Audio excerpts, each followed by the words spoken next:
Tuhan bersamamu dan bersama rohmu. Inilah Injil suci menurut Yohanes. Dimuliakanlah Tuhan.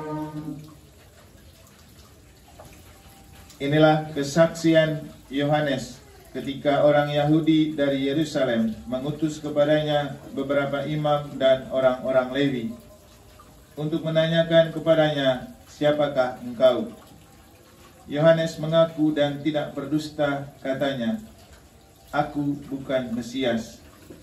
Lalu mereka bertanya kepadanya, "Kalau begitu, siapakah engkau?" "Elia." Yohanes menjawab, "Bukan." "Engkaukah nabi yang akan datang?" Ia pun menjawab, "Bukan." Maka kata mereka kepadanya, "Siapakah engkau? Sebab kami harus memberi jawab kepada mereka yang mengutus kami. Apakah katamu tentang dirimu sendiri?" Jawab Yohanes, "Akulah suara orang yang berseru-seru di padang gurun. Luruskanlah jalan Tuhan, seperti yang telah dikatakan Nabi Yesaya." Di antara orang-orang yang diutus itu, ada beberapa orang Farisi. Mereka bertanya kepadanya, "Mengapa engkau membaptis jikalau engkau bukan Mesias, bukan Elia, dan bukan Nabi yang akan datang?" Yohanes menjawab kepada mereka, "Aku membaptis dengan air, tetapi di tengah-tengah kamu berdiri Dia yang tidak kamu kenal, yaitu Dia yang datang kemudian daripadaku. Membuka tali kasutnya pun aku tidak layak." Hal ini terjadi di Betania yang di seberang sungai Yordan, di mana Yohanes membaptis orang.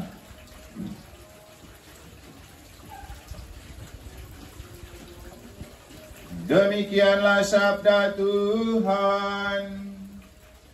Terpujilah Kristus.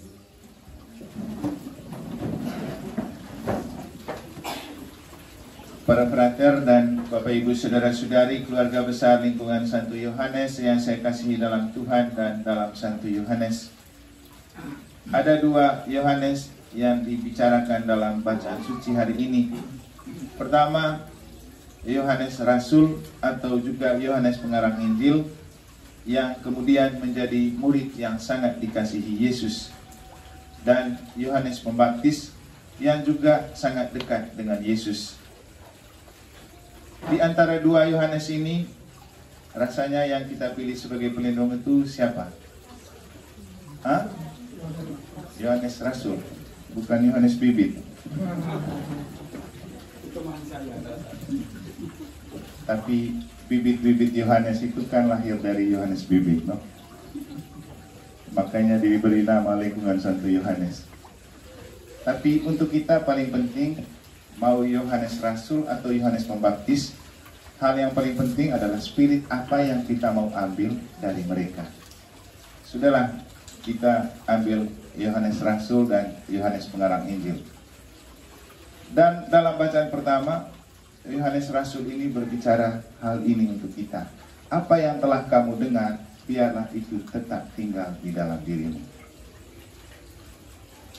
Bayangan saya begini, anggap saja Paman Bagio mereka, Panurpe, Haji Gusti mereka sudah lama jadi Katolik dan sudah banyak kali mendengar sabda Allah dan khotbah. Kalau ditanya, ada berapa yang sisa di dalam diri? Mungkin kalau seandainya hanya mau tes saja, yang kita dengar dari khotbah tahun baru itu kira-kira apa untuk kita? Sudahlah, khotbahnya boleh dilupakan. Injilnya bicara tentang apa? Bapak Ibu, cara terbaik untuk gampang mengingat sabda Allah adalah mencari pengalaman hidup sehari-hari supaya itu betul mendarah daging di dalam diri kita. Nah, inilah yang membuat kenapa saya berusaha untuk berkhotbah di negara ini bertolak dari pengalaman yang saya alami hari itu. Seperti kemarin, saya mengajak kita untuk memaknai bacaan kemarin untuk mengawali tahun dengan pengalaman gunting kuku kan. Itu kan pengalaman yang tidak ada artinya, tapi sangat berarti ketika kita coba melihat itu dalam konteks sabda Allah. Nah, tadi di gereja juga saya berbicara kepada mereka bahwa saya punya pengalaman yang sangat-sangat membuat saya bangga hari ini. Ternyata itu pengalaman cocok dengan kitab suci. Ketika kami pergi makan ayam betutu di Gilimanuk bersama frater, kita berbicara tentang sejarah panggilan hidup. Mulai dari bintang yang berbicara tentang mereka yang masuk ke seminari Mertoyudan, testingnya 200 orang, yang diterima 60 orang, dan yang masuk frater 49 orang. Tiba-tiba frater Basten ini bercerita juga tentang dirinya. Dia bilang mereka ada 12 orang di seminari di Samarinda, seminari Don Bosco ya. Yang masuk frater dan sisa sekarang cuma berdua. Mereka berdua. Lalu saya cerita juga punya saya. Kami pertama masuk seminari 127 orang. Masuk frater 20 orang. Yang dihabiskan sekitar 12-13 orang. Karena tidak mudah mengenal Tuhan dan dikenal Tuhan.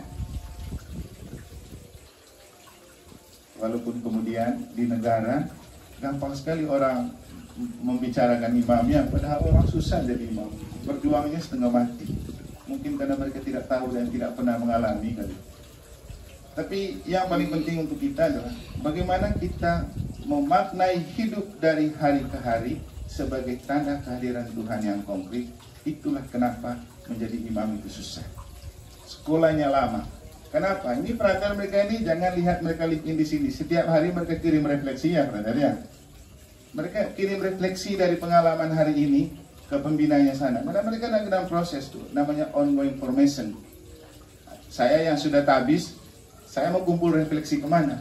Tidak ada. Saya kumpul refleksi untuk dijadikan khotbah, kan gitu. Jadi setiap hari saya berefleksi. Pengalaman yang saya alami coba saya renungkan dan refleksikan dalam konteks untuk dimaknai dalam terang sabda Allah. Karena seperti kata Maria dalam Injil kemarin, ia menyimpan semua perkara dalam hati dan merenungkan. Nah, kita punya banyak perkara hidup setiap hari, tapi ada berapa yang masuk di hati kita dan di pikiran kita untuk dijadikan sebuah permenungan. Kalau kita merenungkan apapun pengalaman hidup kita sehari-hari, itu yang membuat kita kaya dan makin bangga dengan Tuhan. Kenapa? Kita menghadirkan Tuhan dalam pengalaman hidup yang sederhana, dan kita menjadikan pengalaman hidup yang sederhana itu menjadi mulia di hadapan Tuhan. Inilah yang dinamakan inkarnasi. Dan Rasul Yohanes sendiri berpesan kepada kita, apa yang sudah kamu dengar, biar itu tinggal di dalam dirimu. Bapak Ibu kalau perhatikan, kenapa setiap kali saya punya pengalaman menarik, saya tulis dan catat, lalu saya upload di FB. Karena itu seperti catatan harian untuk saya. Dan kalau saya lupa, saya ingat lagi. Kemudian itu nanti yang saya pakai sebagai khotbah. Jadi mungkin ada yang merasa itu pamer-pamer. Apalagi di negara kan pernah ada yang komen, kalau sudah mulai komen, taruh-taruh ayat-ayat kitab suci. Kadang-kadang ayat kitab sucinya dipelintir. Itu orang-orang yang biasanya berkepala pelontos yang merasa diri pintar. Itu biasanya berkomentar ya. Tapi mereka tidak tahu. Justru kita itu mau menghidupkan sabda, supaya sabda itu menjelma menjadi manusia dan tinggal di antara kita. Tapi lagi-lagi, tidak mudah untuk membuat sabda Allah setiap hari itu dimaknai dalam hidup, karena butuh pribadi yang reflektif. Kita harus selalu punya waktu untuk duduk merenung, merefleksikan, dan memaknai. Dan Bapak Ibu kan pasti tidak punya waktu untuk itu kan. Yang Anda pikirkan adalah pekerjaan Anda yang menumpuk. Apalagi kalau jadi kepala sekolah seperti ibu mereka. Saya ke rumah aja dia sibuk dengan pekerjaannya terus. Dan memang itu duniamu, dunia pekerjaan. Makanya disuruh imam ke sini kan, supaya beri cahaya dan pelita di tengah kesibukan dan pekerjaanmu. Coba saya masukkan sedikit ayat-ayat kitab suci kan. Nah, itulah gunanya. Jadi dia bagi pelita untuk menerangi. Kenapa kemudian sabda Allah itu menjadi pelita? Dan Yohanes itu kenapa sangat disayangi oleh Yesus? Mungkin kita masih ingat dulu saya pernah berkhotbah kepada Bapak Ibu waktu pesta pelindung Santo Yohanes. Kenapa Yesus sangat menyayangi Yohanes? Beda dari rasul-rasul lain. Kenapa? Ada yang masih ingat? Lupa ya? Saya masih ingat. Kenapa? Karena memang hidup kami itu untuk mengingat yang gitu-gituan. Ingat sabda Allah. Kalau hidup umat kan ingat kesalahan pastor gitu ya. Itu melekat erat itu. Kalau kita ingat sabda Allah.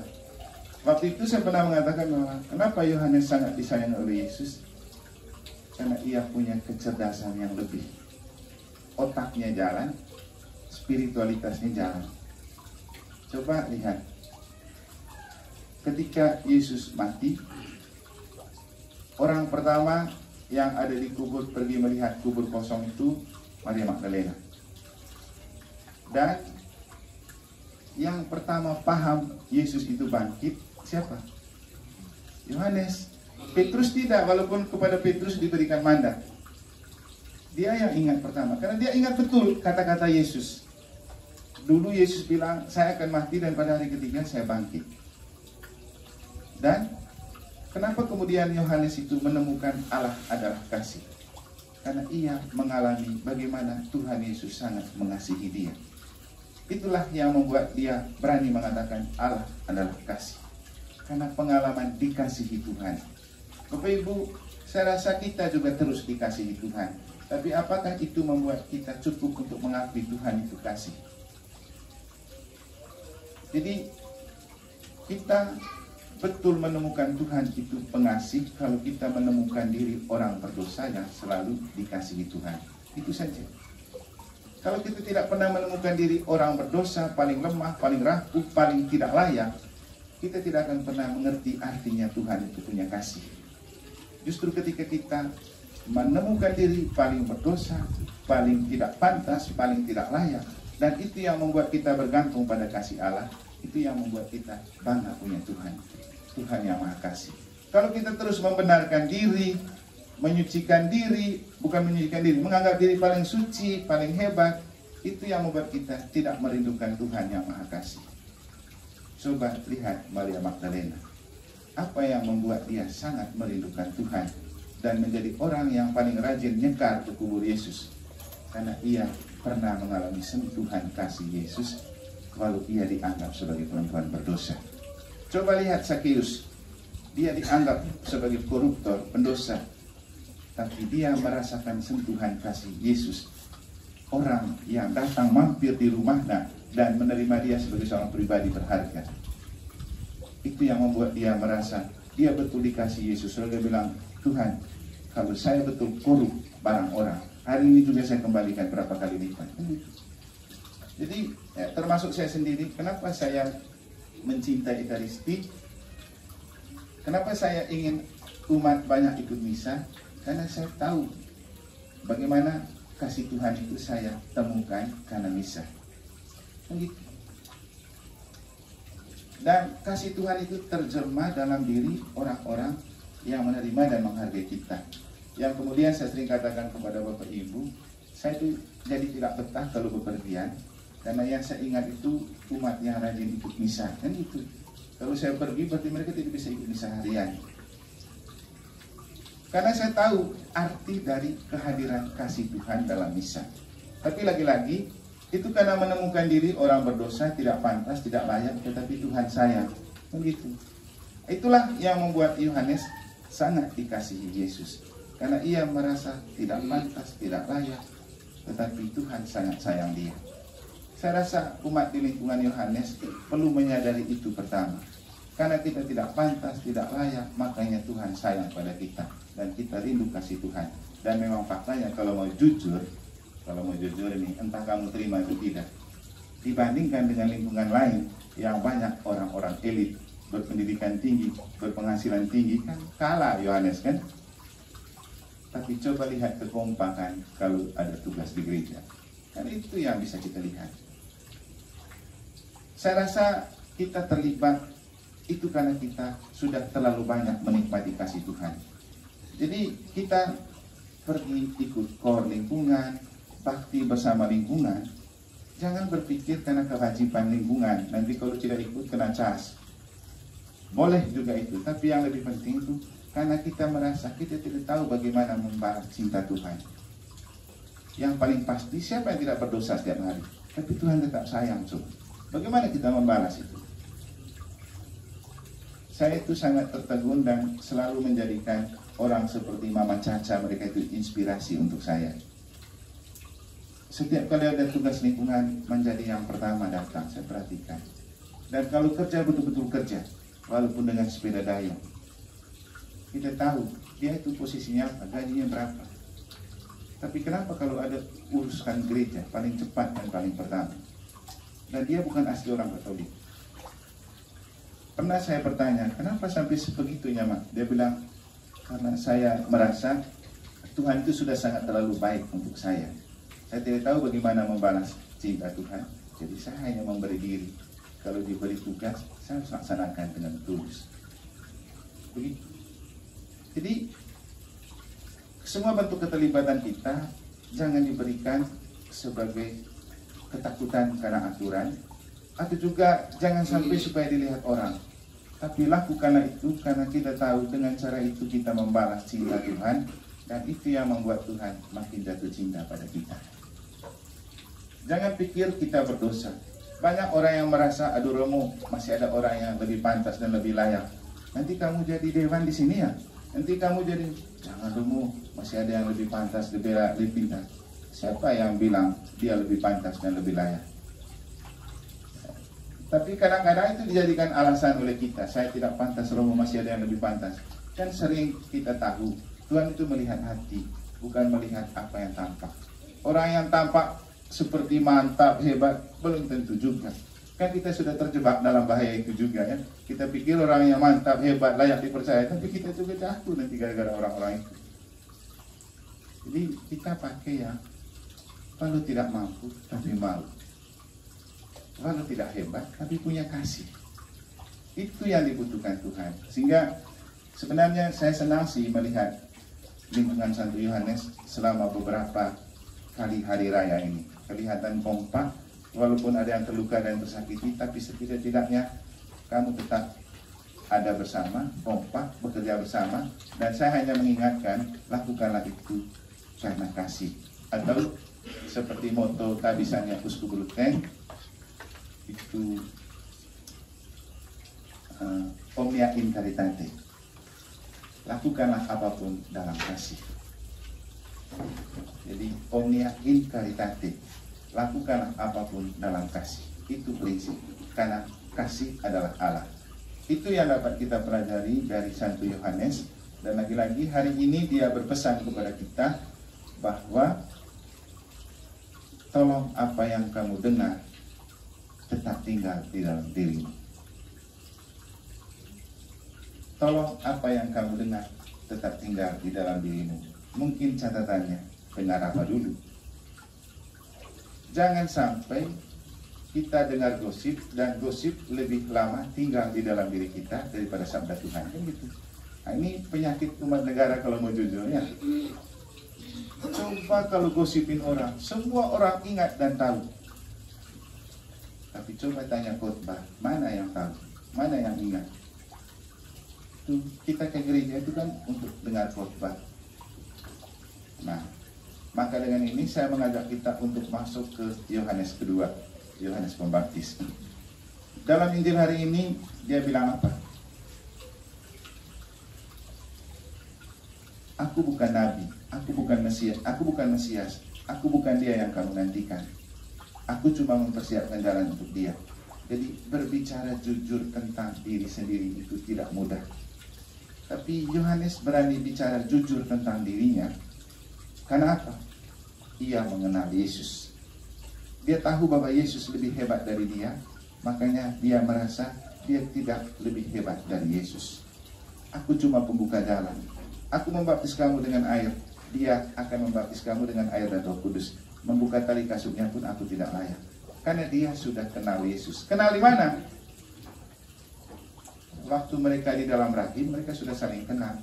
Buktinya, waktu Yesus datang mengunjungi kakak Yohanes yang sudah berusia 6 bulan di rahim Elisabeth, dia senang.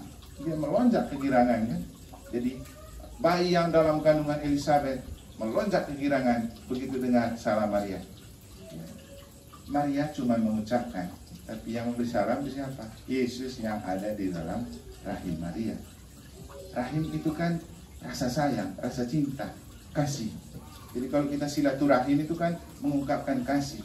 Jadi kasih itulah yang menyapa Yohanes Pembaptis. Dan dia sudah merasakan sentuhan kasih Yesus. Hal yang membuat dia merasa bahwa saya tidak boleh berlagak lebih dari Yesus. Kan itu. Nah, kita ini kalau betul mengenal Yesus, pasti kita tidak berlagak lebih dari Yesus. Kalau kita mengenal susahnya orang menjadi imam, pasti kita tidak berlagak lebih dari imam. Kan gitu. Kalau betul-betul mengenal, tapi kita ini kan ya, tahu sepintas-sepintas, tapi lagaknya lebih tinggi, seolah-olah lebih hebat dan lebih tahu. Baru satu kali ikut seminar, merasa dia sudah bisa lebih hebat berkhotbah dari pastor yang belajar 13 tahun. Ini perhatian kita jadi imam itu begitu. Kita sekolah setengah mati sambil perhatian mengetikam kepala belajar. Giliran sudah jadi imam, nanti tiba-tiba ada umat yang baru ikut seminar, nanti dia bilang dia lebih hebat dari kita, dia lebih jadi pendoa dari kita. Gitu. Baru ikut satu kali kelompok doa, dia bilang dia sudah bisa lebih mendoa dari kita. Padahal kita setengah mati ini tiap hari berdoa. Jadi ini hal-hal yang lagi-lagi dari Yohanes Pembaptis untuk kita umat di lingkungan Santo Yohanes, untuk mari kita bicara jujur tentang diri sendiri. Itu jauh lebih penting. Tapi tidak akan pernah kita bicara jujur tentang diri sendiri kalau kita tidak mengenal Tuhan kita itu siapa. Sebaliknya, mungkin hindari bahaya ini. Kita itu biasanya lebih getol dan lebih vokal berbicara tentang pribadi orang yang belum kita kenal baik. Jadi ini, kita perlu bicara jujur tentang diri kita dan hindari bicara banyak tentang pribadi orang yang kita tidak kenal baik. Nah, ini yang bahaya. Apalagi kita belum kenal baik orangnya, dengar kata dari orang, oh ada informasi gini, itu yang kita bicarakan, itu yang kita wartakan. Yang paling parah, biasanya saya ingatkan lingkungan Santo Yohanes untuk tidak terjebak dalam bahaya itu. Kadang orang tidak pernah ke gereja, tapi lebih banyak omong tentang gereja, seolah-olah dia tahu semua. Kan itu.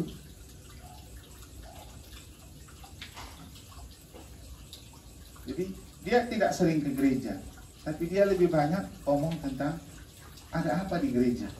Padahal yang dia omong kadang lain dari kenyataan yang ada di sana.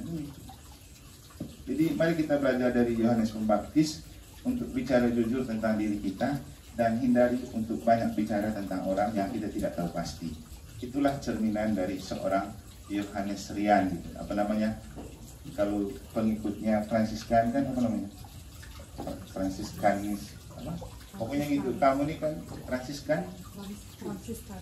Fransiskanes ya. Jadi kamu ini pengikutnya Yohanes, berarti Yohanes Kanes. Tidak apa-apa mau Yohanes Bibit kayak Yohanes Kanes. Yang terpenting jangan lupa pesan Santo Yohanes supaya tetap dikasihi Yesus.